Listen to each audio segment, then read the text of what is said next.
제가 벙벙벙벙 뛰면서 그 권리금 내주시라고, 절대로 받으시지 말라고. 그거 받으시면 묶여서 목사님 날개를 못, 저는 그게 하나님 마음이라고 생각해요. 목사님도 그렇게 얘기하셔. 왜 그러죠? 그렇게 많이 헌신을 했는데, 액수로 이야기하면 어마어마한데 그게 문제가 아니에요. 그건 하나님이 하신 것이고, 사람들은 그게 다 자기가 한 거라고 생각하기 때문에 이게 문제인 거예요. 하나님이 하신 거거든요.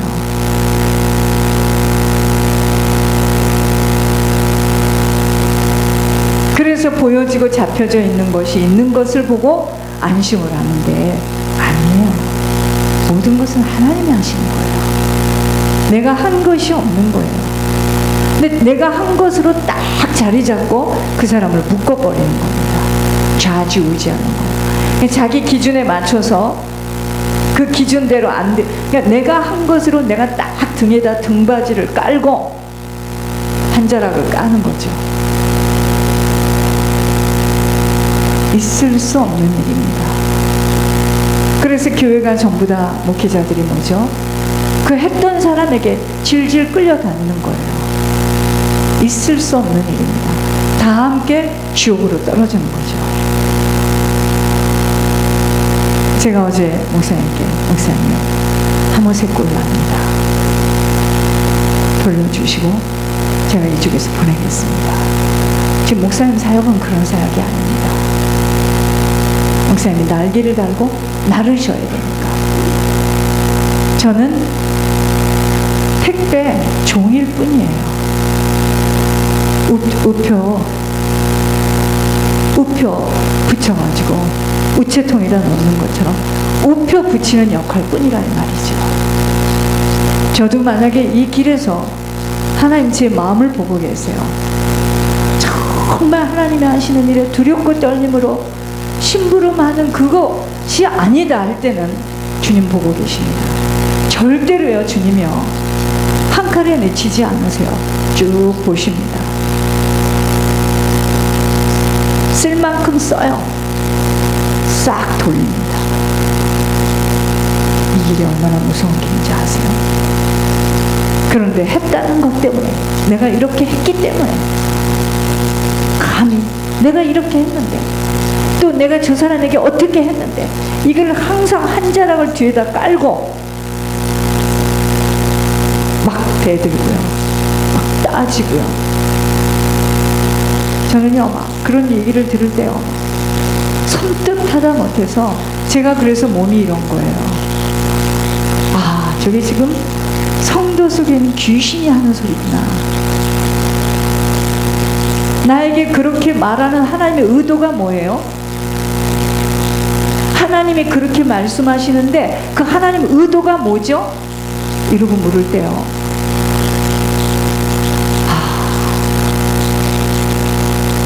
무섭다. 사람 속에 있는 귀신이구나.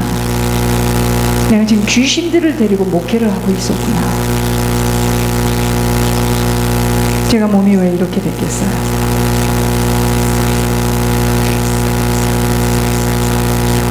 이 귀신 끝나면 저 귀신 줄을 지어서요, 와, 어떻게 50명 100명 목회들을 하는지 저는 신기하고 놀라울 뿐입니다. 여러분, 이 길은 그런 길이 아니에요. 주님 따라가는 길입니다. 내가 뭐를 했기 때문에, 내가 저 사람에게 과거에 무슨 관계이기 때문에, 여러분 그게 뭔지 아십니까? 내 의예요, 내 의. 그래서 무서워요. 차라리 아무것도 안 한 사람들은 조용합니다. 무서워요. 그러니까 뭘 주는 것도 무섭고 먹이는 것도 무서운 거예요, 저는. 이게 나를 나중에 다 등에다 칼 꽂을 수 있는 무기가 되기 때문이에요. 실제 그렇습니다. 얼마나 무서운지. 여러분, 제가 어제도 생각했습니다. 거 목사님을 등에다 업고 천국길까지 가는 거다. 눈을 뜨고 따라온 사람은 따라올 것이고 거의 다 쓰임받고 갈 거다. 그만큼 본인들이 쓰임받고 가는 거예요. 여러분, 이 길은 무서운 길이에요. 정말 무서운 길입니다. 왠지 아세요? 하나님이 열렸기 때문에. 제가 이번에 여러분들 기도 많이 해주셔서 줄리 버너 케이스 이겼어요. 절대로 이길 수 없는 케이스입니다. 줄리 버너 케이스를 담당한 변호사 본인도 놀라지만 저는 더 놀랐어요. 하나님이 하시는 일이지. 여러분, 우리는요, 어떤 일의 결과가 중요한 게 아니고 그 일을 지금 누가 하셨느냐, 하나님이 하신 거죠. 그렇기 때문에 이 작은 교회에서도 엄청난 일들을 지금 하고 있구나. 앞으로도 할 거고요. 여기에서 구태의연하게 나는 이렇게 하는 거, 그러면 그렇게 가는 거고요. 각자가 선택하고 결정하고 행하는 만큼 천국을 향하여 질주해서 가는 겁니다. 여러분, 그래서 좀 웃고 목사님 웃으면서 좀 편안하게 말씀 못하세요? 그러기에는 보이지 않는 영적인 실제들이 만만치 않다는 거예요. 저희들은 한 주간 영적 우등생이라는, 여러분, 영적 우등생이 뭔지 아세요? 영적으로 하나님 앞에 인정받은 사람이에요. 그럼 반대로 영적 열등생은 뭐예요? 영적인 미숙아예요. 몸은 자랐지만 영적으로는 기저귀를 차고 있어서 아무리 말씀을 줘도 그냥 쏟아내는 거예요. 그래서 기저귀를 갈지 않으면 똥냄새가 퉁퉁 나고 오줌을 아무데나 싸고, 그게 뭔지 아세요? 입을 열어 자기 생각대로 감정대로 말을 뱉어내고, 그 말이 지금 어떤 말인 줄 모르고, 말에는 주인이 찾아간다는 걸 모르고, 그게 영적 미숙아입니다. 그렇다면 내가 지금 어떤 상태인지, 내가 영적인 미숙아인지, 내가 영적으로 기저귀를 차고 있는지 지금 분별해야 돼요. 입으로는, 생각으로는 믿는다고 신자인데 세상이 크게 보여요. 아버지가 하는 말이 내가 아버지한테 좋은 걸 받아야 되니까, 실제는 아니었는데 아버지가 하는 말이 절대로 그게 아닌데, 여러분, 쓰임을 받고 안 쓰임 받고는 어려서부터 압니다. 아버지가 하는 거짓말에 동참해서 그게 세상이 더 크게 보이는 거예요. 어려서 그렇다고요? 그렇지 않아요. 늘 세상 것으로 인하여서, 이게 영적인 미숙아입니다. 분하고 안타깝고 갈등이 넘쳐요. 늘 분해. 아이고, 저 얘기 또 하는구나. 난 그게 아니었는데. 그게 영적인 미숙아입니다. 두 번째, 주님의 마음, 주님의 생각보다는 나의 마음과 나의 의도가 항상 나를 강하게 붙들고 있어요. 세 번째, 나도 할 수 있는데 하는 안타까움이 넘쳐서 다른 사람을 보며 인정을 받는 것을 보면 막 피가 거꾸로 흐르고 화가 나서 미치겠는 거예요. 내가 왜 이 지경이 되었지? 반복적인 한탄만이 지속되고 있는 상태예요. 자기가 왜 이런 지경이 되었는 줄, 자기가 믿음의 과정을, 자기를 지금 못 보고 있는 겁니다. 영적인 미숙아는 자기를 안 보여요. 천국은 아득하고 보여지는 사람의 관점, 사람의 평가, 사람에게 인정을 받을 때 마음이 훈훈해지고 안심해져요. 나를 놓아준다, 내려놓는다라는 말을 들을 때는 결심을 하지만 해내야지, 나는 하고야 말 거야, 나는 하고야 말 거야 라는 그 힘 좀 빼주셔요. 하나님이 하게 하셔요. 강단만이 아닌 하늘의 권면 속에서도 잠시일 뿐, 하나님 분명히 말씀하셨어요. 너 잘못한 거 많다. 너 회개해라. 자기가 잘못한 것이 무엇인지를 어머니의 죽음 앞에서 하나님이 하시는 말씀을 깊게 들어야 되는데, 어머니 천국 보내는 것 때문에 다 그냥 싹쓸이 없애는 거예요. 무엇을 하나님께서 지금 나에게 회개하라고 하는지, 무엇이 잘못되었는지 깊게 수술을 받아야 됩니다. 잠시일 뿐, 결국은 끊임없이 끓어오르는 나를 지배하는 것들로 끌려가는 나, 영적인 미숙아입니다. 하나님의 말씀이 내 방식으로 들려져서 잘못 착각 오해될 때가 종종 있어요. 감정 조절이 안 돼요. 와, 난 남자 혈기는 봤어도 여자들 혈기, 우리 교인들 참 막 혈기가 나면 이걸 확 뒤집어 엎어요. 내가 해버렸지. 그래요. 하는 건 좋은데 여러분들, 물을 엎질렀어요. 주워 담을 수가 없네요. 사실은 하나님 앞에 해야 될 거거든요. 어디라고 그렇게 해야 됩니까? 그게 하모세예요. 그게 어디라고 그렇게 해야 됩니까? 큰일 나죠. 목사님의 하나님만 응답하나요? 내 기도는 안 들어요? 어디라고 그렇게 권 목사님한테 말할 수 있냐 이거예요. 내가 헌금했다 이 말이죠. 와, 내가 그 얘기를 들을 때요, 사람이 망하려면 저렇게 하는구나. 어떻게 헌금한 것 때문에 하나님이 쓰시는 종하고 자기하고 똑같아졌습니까? 우리 교인들 그런 사람들 많았잖아요. 막 대들고요, 막 따지고요.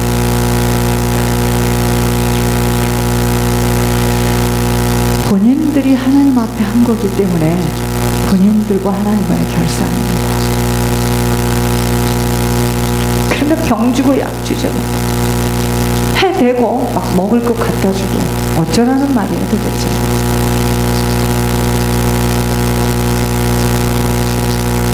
나의 감정 조절이 되어지지 못하여서 엎어지고 뒤집어지는 횟수가 잦아지며, 그렇게 안 하려고 해도 지속적이며 반복적인 영적 침체 속으로 빠질 때마다 주기적인 행사를 치르도록 할 수밖에 없는 나, 미숙아입니다.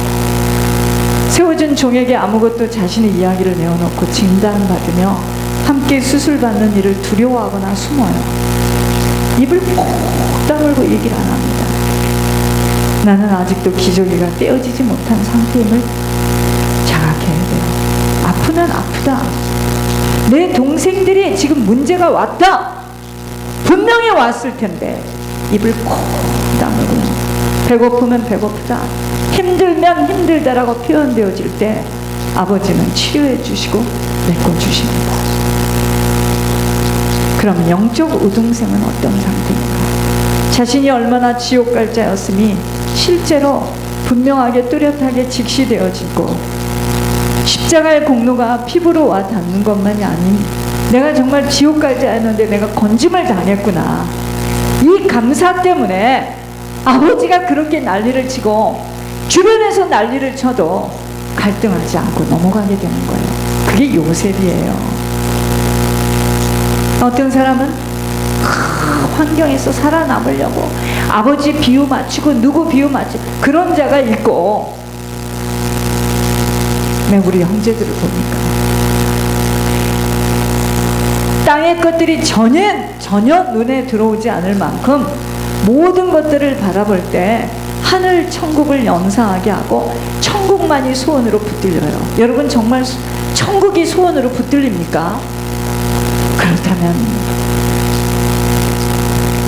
내 자식이 우물에 빠져도 정신이 없을 텐데 여러분 정말 천국이 소원으로 붙들립니까? 저는 제가 운전을 하고마다 우리 교인이 저한테 카톡을 보냈어요. 세상에 그 영혼이 예물이 안 나오니까 그 애타는 카톡 내용을 보시면 얼마나 눈물이 나는지요. 여러분 정말 천국이 소원으로 붙들리면 땅의 것은 어떤 것도 문제될 거 없습니다. 문제는 천국이 소원으로 붙들린 게 아니고 여기서 좀 대강 살고 천국은 좀 그래 나중에 좋은 데 가는 이거기 때문에 문제인 거예요. 항상 두렵고 떨리는 마음이에요. 내가 지금 하나님 보시기에 어떤 부분들이 아버지하고 맞지 않은 부분인가 점검하게 되면 매사에 조심스럽습니다. 강단에서 찔러주고 다시 한번 기억하게 해주면 그랬었지 내가. 내 성품 음용하고 술수수는 내 성품 내가 그랬었지. 몰래 가서 만났는데 안 만났다고 확 뒤집어 엎어버렸지 내가. 여러분 귀신은요 또 안 갔어 하고 거짓말 시킵니다. 살 사람은 뭐죠? 네 갔습니다. 너무 이 교회가 다니기 싫었어요. 가봤습니다. 갔는데 그놈이 거기 있고요. 나 같으면 얘기해요. 그게 권 목사예요. 그래서 권 목사님 쓰시는 겁니다.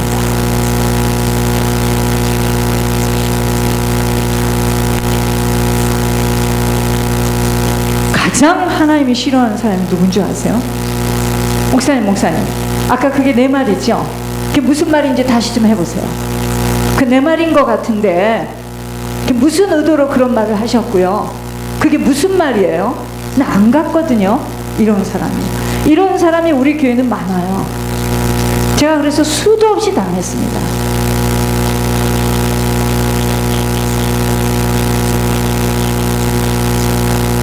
하나님 기뻐하실까요?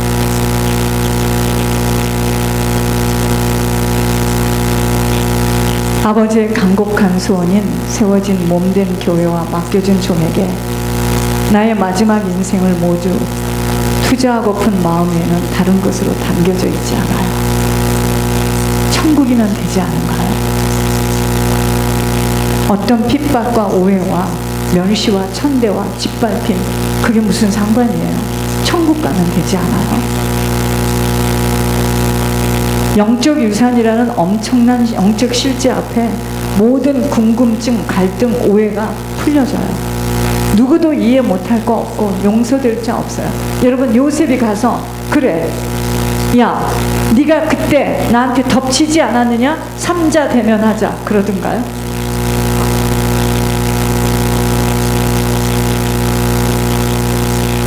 그래서 저는 아무에게도 전화 안 해요. 누구네 아빠, 누구네 엄마, 누구네 할머니한테 전화 안 합니다. 열매를 보면 알 겁니까? 자신의 가문, 가정, 부모의 심각한 영적 상태로 인하여 지금 살아가는 모든 것들이 영적 영향력임을 직시하게 되며 이 영적 유산을 정리하고 가야 한다는 오직 한 가지의 목적이 남은 생에 할 일로 붙들렸어요. 이자가 영적 우등생입니다. 오직 하나님이 기뻐하시고 아버지가 원하시며 명령하시는 일 외에는 다른 것에는 귀담아 들려지지 않아요. 보여지지 못한 하나님의 간곡한 소원을 이루는 일에 몸된 교회와 목회자를 힘껏 도와 함께 하나님 나라를 구축해 나가는 일에 그 모든 것에 희생하고 헌신하고 충성하고자 하는 단단한 결심으로 매일매일 살아가요. 나 자신까지도 모든 것은 아버지의 것이고 아버지의 의도 속에서 아버지 때에 아버지가 하시는 일임을 알기에 나를 온전히 내어주고 나는 숨고 없어지며 주님만 나타나기를 간절히 소망합니다. 다짐이 아니라 실제 매일매일의 삶 속에서 후손들을 위하여 모든 죄의 보응을 치르고 가는 일에 들여지는 오직 희생하고 헌신하고 충성뿐임을 안다. 이것 외에는요 살아가야 할 이유 없음을 알기에 삶 속에서의 그 어떤 것도 미련, 안타까움, 갈등 이미 끝났습니다. 여러분 제가 어제 여러분들 자녀들에 대해 영을 잡은 걸 쭉 읽어보니까 아들은 다 아버지 닮고 딸은 다 아버지 닮고 아들은 다 어머니 닮았습니다. 할 말이 없었네요. 이번 주에는 욥기 23장입니다.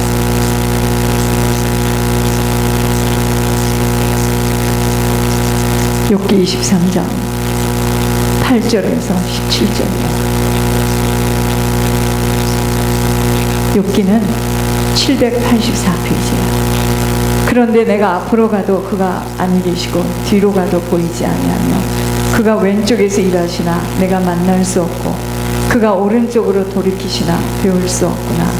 그러나 내가 가는 길을 그가 아시나니 그가 나를 단련하신 후에는 내가 순금같이 되어 나오리라.